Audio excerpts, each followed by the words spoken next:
Welcome back. In the first part of Harry Smith's report tonight, you heard about a man's determination to leave the Church of Scientology no matter the consequences. In part two, now Harry reports on a family who claim they know just how dire those consequences can be. Harry now picks up the story at a crucial moment in church history. p.m. Eastern Standard Time, the IRS issued letters recognizing Scientology and every one of its organizations as fully tax-exempt. The war is over! October 1993. Thousands gather in Los Angeles to celebrate as David Miscavige, the leader of the Church of Scientology, announces victory over the IRS. For years, the U.S. government had refused to recognize Scientology as a religion and was demanding it pay $1 billion in back taxes. After a bitter legal battle, the IRS relented and granted tax-exempt status. There will be no billion-dollar tax bill which we can't pay. There will be no more discrimination. I think that Scientology has a lot to account for because it's protected as a religion under the First Amendment. It is able to get away with a lot of things. Author Lawrence Wright has written a new book out today called Going Clear: Scientology, Hollywood, and the Prison of Belief. Wright says the victory over the IRS allowed Scientology to build capital and power. Power, he says, the church has exploited. What they're doing is abusing their own members, shaking them down for money, wreaking vengeance on people that disagree with them, punishing its critics, and physically abusing people and holding them against their will inside the highest levels of the church.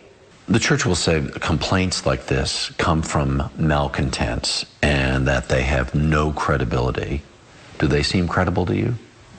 Well, there's such an abundance of them, and the stories corroborate each other. Stories like that of the James family. The three of you got out. Mm-hmm. We're lucky ones. We got out with at least our immediate family intact. Hayden and Lucy James met in the 1980s, both members of the church's clergy, known as the Sea Org. They lived and worked at one of Scientology's main bases, located in the desert east of Los Angeles. As Sea Org members, they signed contracts dedicating themselves to the service of the church for 1 billion years. What was it that made you decide to devote your life to Scientology? I think seeing that I could help other people. It answered the questions, the type of questions that probably most people have. You know, why are we here? What are we doing here? What's our purpose? What's our relationship with each other? The Jameses say their troubles with Scientology began when they wanted to have a baby. When Lucy became pregnant in 1990, she says she was pressured to have an abortion. I was escorted to the ethics division, and then I was put in a room, and then a gentleman came in and sat down and said, you know, this is wrong. You know, you need to terminate the pregnancy. They told you that flat out? Oh, yeah. Oh, yeah. Church officials say that according to their policies, Sea Org members must leave the order if they want to have children because their duties are too demanding. They also say they do not pressure women to abort. Hayden, you're in the room with Lucy. You're looking into your wife's eyes. What are you thinking? Not going to happen. After choosing not to abort their child, Hayden and Lucy were sent to a remote Scientology mission in Birmingham, England. It was 1991. Later that year, Katrina was born. The Jameses spent the next 14 years rebuilding the mission until one day they were abruptly summoned back to Los Angeles. A representative, David Miscavige, showed up and said, "You're out of here. We have to come back to the Sea Org." Do you have the sense then that you're back in the better graces of the church? No, because what we realized when we walk in the building, as our cell phones are taken from us and security make sure that we can't have any access to the internet and various other restrictions, and we realized that we've gone, back into the frying pan. Hayden and Lucy were given a room together. Katrina, then in her early teens, was put in a separate facility. We can't physically go over there. So you're prohibited from seeing your own daughter. Yes. What was it like for you as parents to be separated from Katrina? Horrifying. We arranged to meet at least once a week on a bench right on the outskirts of the area in which she was. So we would meet early in the morning. In 2005, on one of those early morning park bench meetings, Katrina told her father she wanted to leave. I watched families separated. I mean, there's an 8-year-old child that was with us. Nobody cared about her at all. She saw her mother even less than I did. 8 years old? Yeah, she was 8. And I had to put her to bed every night crying, asking for her parents. Just couldn't look at other people's faces and tell them that what we were doing was right. And I couldn't do it anymore. The church says there were no formal restrictions against parents seeing their children, but Hayden and Lucy told the church they wanted out of the Sea Org, whereupon they say they were interrogated for weeks. And then we were told we had to dump our daughter. We had to get rid of her. So the church in the end, after hours and hours of interrogation, says, you guys can stay, but just cast off your daughter. Yes. And it was worse, you must stay. We're in prominent positions. We must stay. We must get rid of our daughter. Correct. Help me understand this. You're an American. You can walk out that door anytime you want to. Not without everything you have being taken away from you. No, you can't. It's America. You can just walk out the door. That's true. It's the consequences of your actions that you fear. You fear the retribution. Hayden and Lucy say they learned of the consequences in 2006 when they secretly boarded a train to Sacramento with the intention of leaving the church. Within 24 hours, they say the church learned of their absence and coaxed them back. We had two choices, go back or be excommunicated. And so we decided that going back was the best.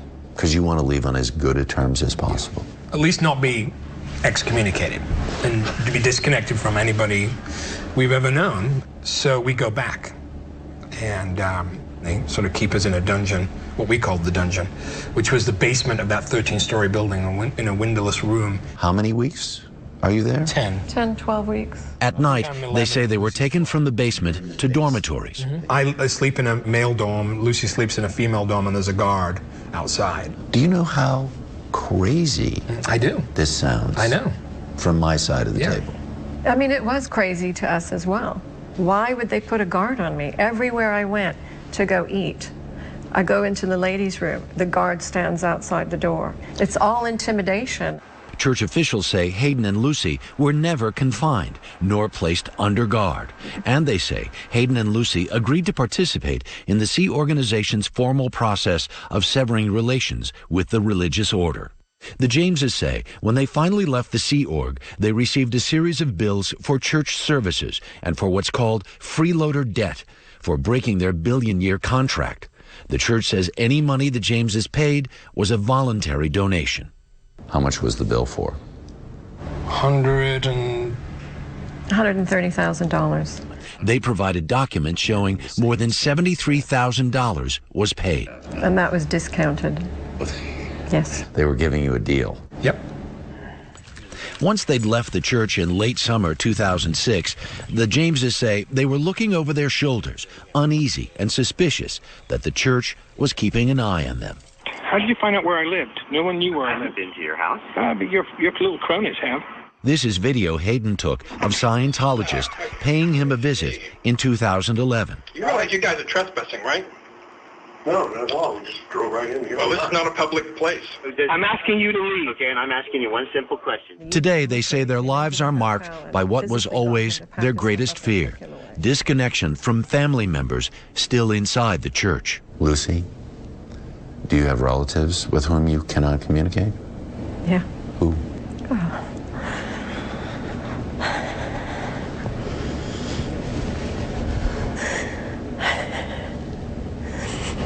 I have 2 sisters. Who are in the church? Yeah. Can't speak with them? No. They won't speak with you? No.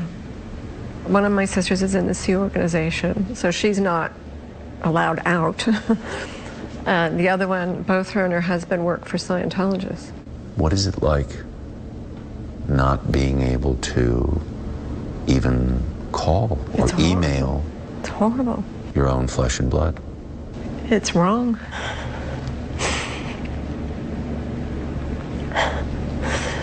I promised myself I wouldn't cry. This is what the Jameses say it means to be disconnected.